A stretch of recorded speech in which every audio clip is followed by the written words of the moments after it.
Welcome to our latest edition of Charity Pulse, our bi-monthly charity podcast. My name is Catherine Rastomji. I head the charities practice at Shakespeare Martineau, and I'm joined today by my two fellow podcasters, Charles Mesquita, Charity Director at Quilter Cheviot Investment Management, and James Saunders, Audit Partner at Moore Kingston Smith. Together we explore the latest pressing issues affecting the not-for-profit and voluntary sector. So for this session, there's a number of things that have caught my eye. It seems everybody has been naughty, I think is the general summary. But the first article I had seen reference to was an inquiry that the Charity Commission has been running for more than 4 years into the two wildlife conservation charities, and they have now taken the step of suspending the son of the founder. And I think this is generally what makes it more of a story than anything else, because this is Damien Aspinall, who is the son of the founder of these two charities. And if you might wonder what he's done wrong, it would seem potentially to be quite a lot, in that allegedly the charity's funds have been used to pay for staff that performed roles including as a chef, maid, chauffeur, housekeeper, caretaker, and security guard. So there's quite a lot in here, as well as paying for chauffeur-driven cars, club class flights and taxis, credit card expenses, and luxury high-end cars. So far, so not very normal spending for a charity. So, James, if I come to you first, any thoughts on appropriate use of charitable funds? Yeah, I was a bit worried about what when you said earlier everyone's been naughty. I was wondering what Charles had done this week that you've been. This one, I know a little bit about Howlett's because I've been to their wildlife parks a couple of times. My 9-year-old son loves it there, and they're brilliant places to go. But this is a bit sad, really, that basically someone's been abusing the charities that back or that sponsor the wildlife parks, as I understand it. One of the trustees has just been using the charity funds for all sorts of high-end luxury roles, including chef, maid, chauffeur, housekeeper, chauffeur-driven cars, club class flights, and tax. So just abusing the funds by the sounds of things. I mean, I say just, only just as in it's really, it seems to be a pretty open and shut case. It reminds me of those cases that we saw last year, a couple of years ago, with a certain supermodel, and it just calls into question the whole charity trustee governance. Do they know what their responsibilities are? Do they understand what charities are for? And abusing the funds is a pretty basic big no-no, isn't it? It is. I mean, yeah, it is depressing, isn't it, when we see these stories come around again, where I think actually whether it's individuals misunderstanding the nature of charity or deliberately abusing it to their own ends. But Charles, any thoughts when you had seen this? Yeah, so I mean, I also, James was worried about me being on the naughty step this week. Yeah, I just wonder what the trustees are doing. I mean, at any level, is any of this, would it pass the sort of the smell test? I mean, if this falls into, well, this is the Telegraph, but the Daily Mail, can you stand up and actually justify it? And I just find it extraordinary that anybody at the time would have thought that it was acceptable. Yeah.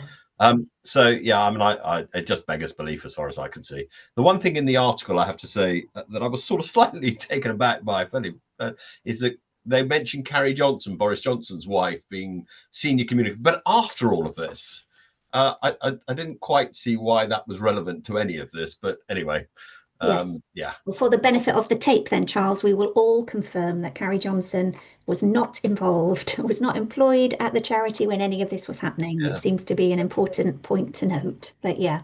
I mean, on the trustees' point, on the Charity Commission, the Aspinall Foundation, it's flagged as a regulation that there's only 4 trustees on there recorded.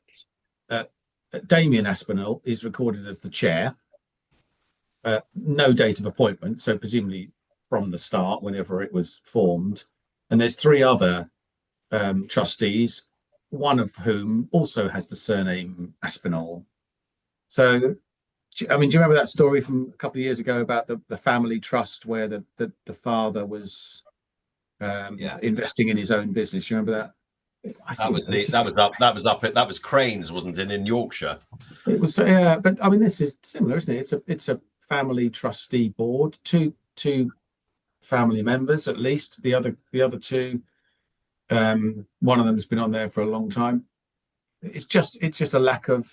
I mean, it looks to me like it's not even set up right in the first place, is it? I mean, Catherine, if you were to say, how do you set up a charity board? I'll put two members of the same family on it and two other trustees. Make one of the family members a chair. I mean, it's a bit of a recipe for disaster, isn't it?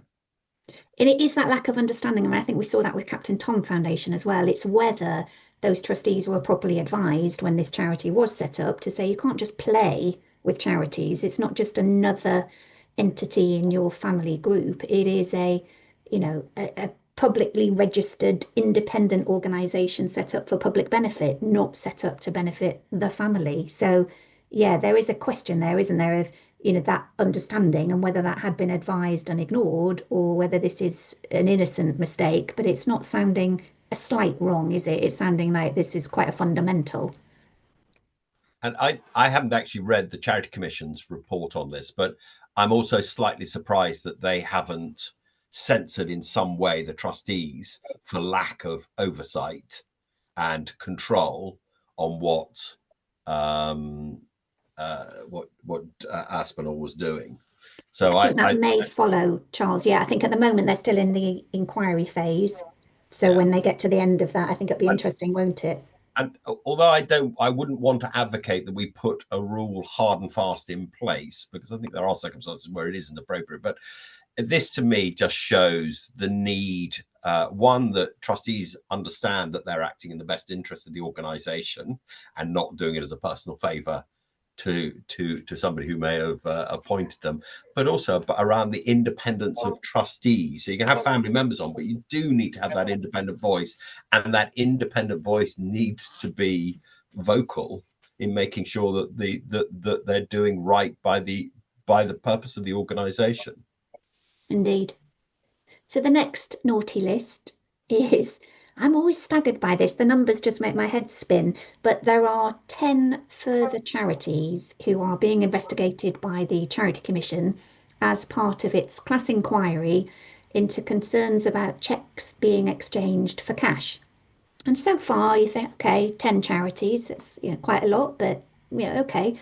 But actually, this relates to 105 charities who were found to have cashed cheques with a value of £22 million between December 2021 and March 2023.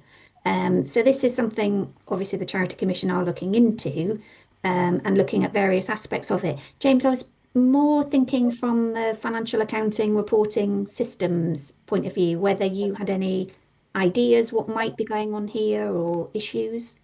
Yeah, this is an odd one. I mean, as you said, Catherine, rather because of the amount of money we're talking here. It's a very large chunk of checks being cashed. Now, we've said before, checks and cash are not absolute no-nos. It's not like you should look at them as something necessarily, dodgy by nature.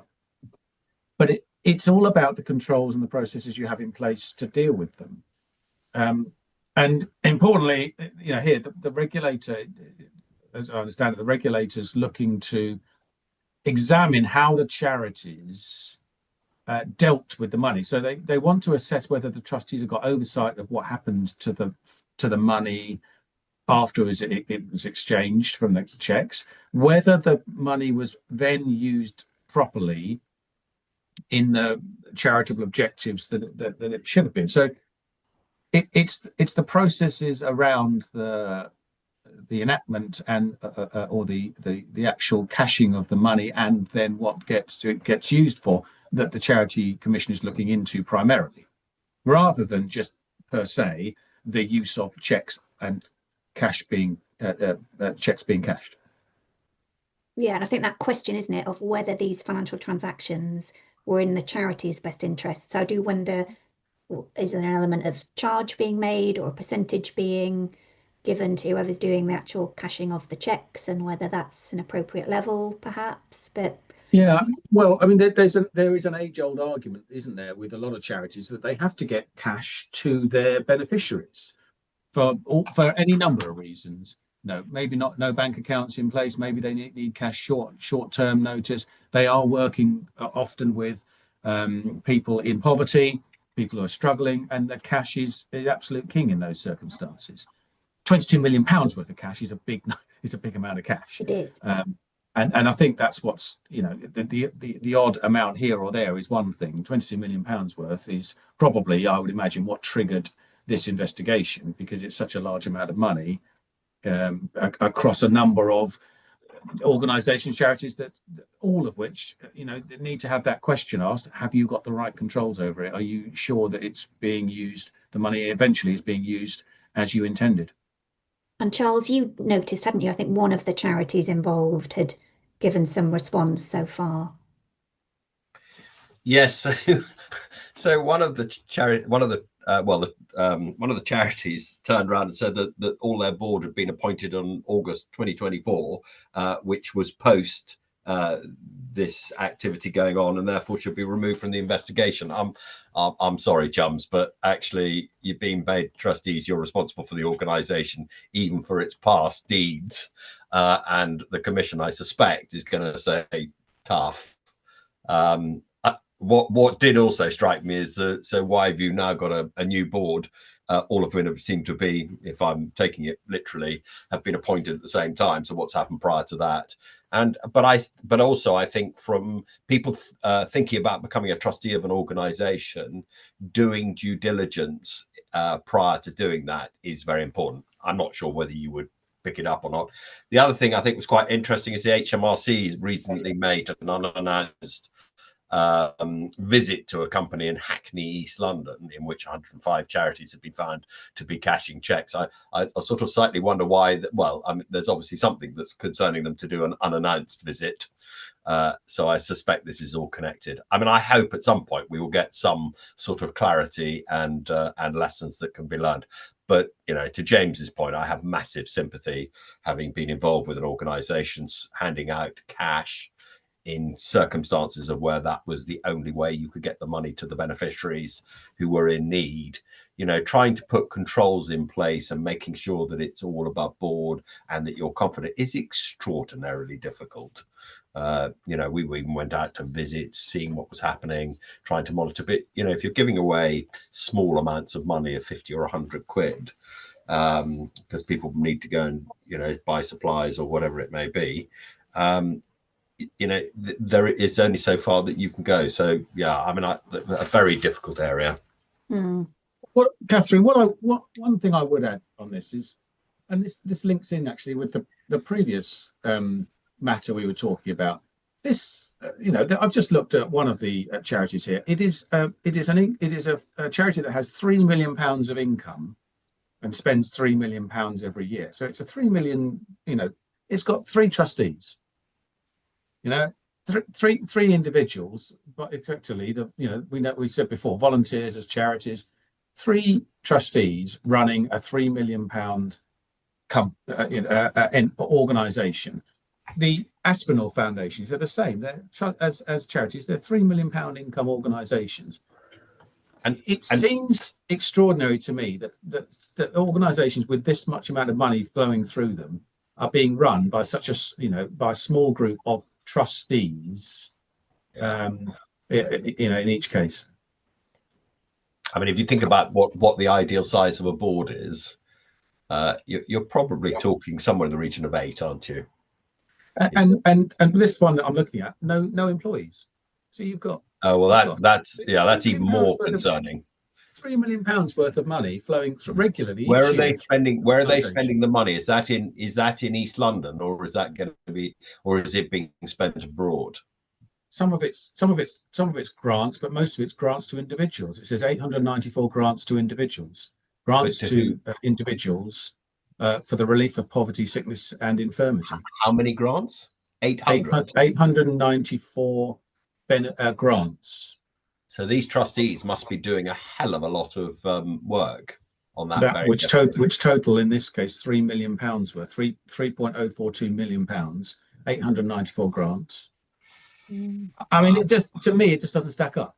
And it might well be they have got a lot of volunteers in there. The whole operation, I'm not quite sure how you do it. No, and my question would always be, do you have the skills, knowledge, and experience in those three people to cover everything you need on this board of trustees? And it would seem to me from where they are now that the answer is no. And that might be a wider governance piece, I suppose, in terms of, I think definitely more to come from this one. I did also like that a spokesperson that said, you shouldn't be coming at us because we're all new, also said it's not £22 million, it's less. And the comment is the Charity Commission said it stood by the figure in its announcement. So I suspect the Charity Commission is quite confident in the number it's got. Yeah. You would not come back on that quite so forcefully if you didn't. Yeah. So I'm going to move us on to, I think this is very British, I find, a celebrity, I think in the loosest sense of the word, a celebrity plumber set up a social enterprise and has been found by the fundraising regulator to have misled donors. His social enterprise breached 8 of the provisions in the fundraising regulator code. And this is all to do with a CIC, a community interest company, offering subsidised or free plumbing and heating to vulnerable people. This individual director was very charismatic, was all over social media, and it seems to me the general public were falling over themselves to donate money to what isn't a charity and for purposes that were not entirely clear, in that it's been found that the fundraising was misleading because it didn't evidence the claims that were being made in its communications. We were talking about this before the recording, I suppose, in terms of some of the comparisons for the fundraising regulator looking into this, the fact that this is not a charity, it's a CIC. But alarm bells ringing. Charles, what did jump out to you most, I suppose, from this? Yeah, I mean, I suppose is the community interest group, the 2 million that was raised, a property has been bought. The community interest group has been closed down, so there's no mention about what's happened to the property that was owned by the community interest group. I wasn't really quite sure to say. I was just pleased actually the fundraising regulator was on top of it and seemed to do the investigation very quickly and responded. And I think we also had a little snigger as well that the Charity Commission had 3 applications from this CIC or the people behind it to become charities, and they had said no 3 times, which I think does give us a clue that all was not well with this organisation. But James, any thoughts? Yeah, it seems to me this is a bit of a sort of a case of law of unintended consequences, isn't it? It's the community interest companies and the alternatives to formal charities have been set up over the years with the best of intentions of allowing flexibility. This looks like it's unfortunately a case of abuse of that flexibility. Money has been raised, and as you stressed, it's the fundraising regulator here, Catherine, that's got involved and concluded that there were errors, or there was misleading advertising, if you like, and misleading claims about what the CIC was doing. CICs are not charities; they have a community purpose. If you know anything about them, you know that the money that goes into them is asset locked, or the majority of it is. Directors of CICs can be paid to a certain extent, and to a certain extent, dividends can be taken out, or remuneration. So they do have that flexibility compared to charities. The problem here is that and again, stress, it's the fundraising regulator that's picked up on this. It's misleading claims on the social media, in particular, using multiple images for different claims, that sort of thing. So yeah, to me, it is unfortunately one of those. It's as I said earlier, a law of unintended consequences. It's an unintended consequence of giving the community flexibility, and it just seems to have been abused here.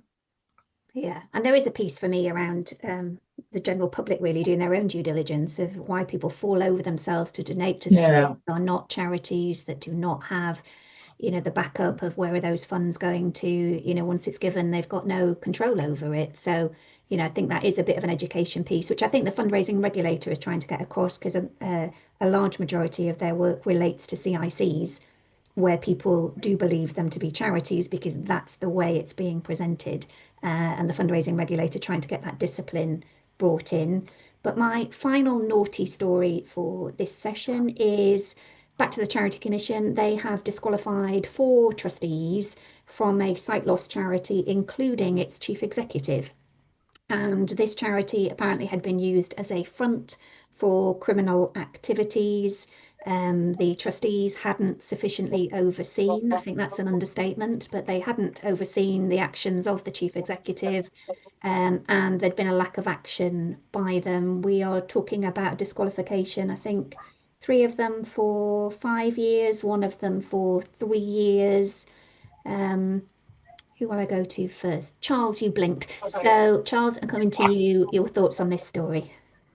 Yeah, I mean I suppose I mean, the thing was to read the Charity Commission report, wasn't it, rather than the article, because there were a number of things that came up, and I have to say I was sort of slightly amazed that the trustees were only banned for 5 years, because there seemed to be a whole lot of issues that the Charity Commission had highlighted, including putting in a plan for them to follow, of which the trustees didn't follow. They seemed to not turn up to meetings. They seemed to just ignore all communications. They were obviously fully aware that the CEO had been found by the Immigration Service from a criminal offence. So, I'm just amazed that they're allowed in 5 years' time to become a trustee, or 3 years' time for one of them, or even be a director. This to me is just absolutely, I mean, just look at it and think of how they ever thought any of this was right. I don't know. James, over to you. Yeah, I mean, the Charity Commission report itself is scathing. The trustees allowed the charity to be used as a vehicle for criminal activity. I mean, that's pretty scathing, really. It's pretty robust criticism. Trustees exposed the charity to risk of criminal conviction by continuing to offer immigration services, despite the authority, the Immigration Advice Authority, not re-registering the charity. So there's a couple of very, very serious matters, and I agree with Charles. I mean, it's clearly trustees asleep at the wheel. Either they're asleep at the wheel and completely ignorant to this, or they are a party to it. In either case, it's desperately bad.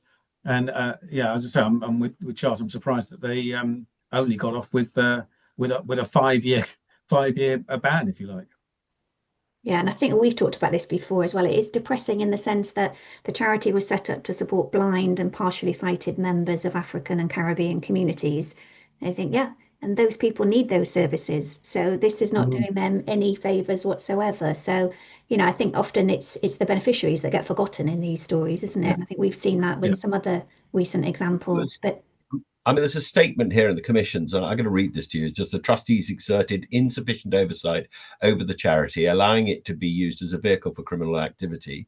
Proactive intervention by the trustees may have helped mitigate the impact on the charity and prevent it from being misused for over 10 years.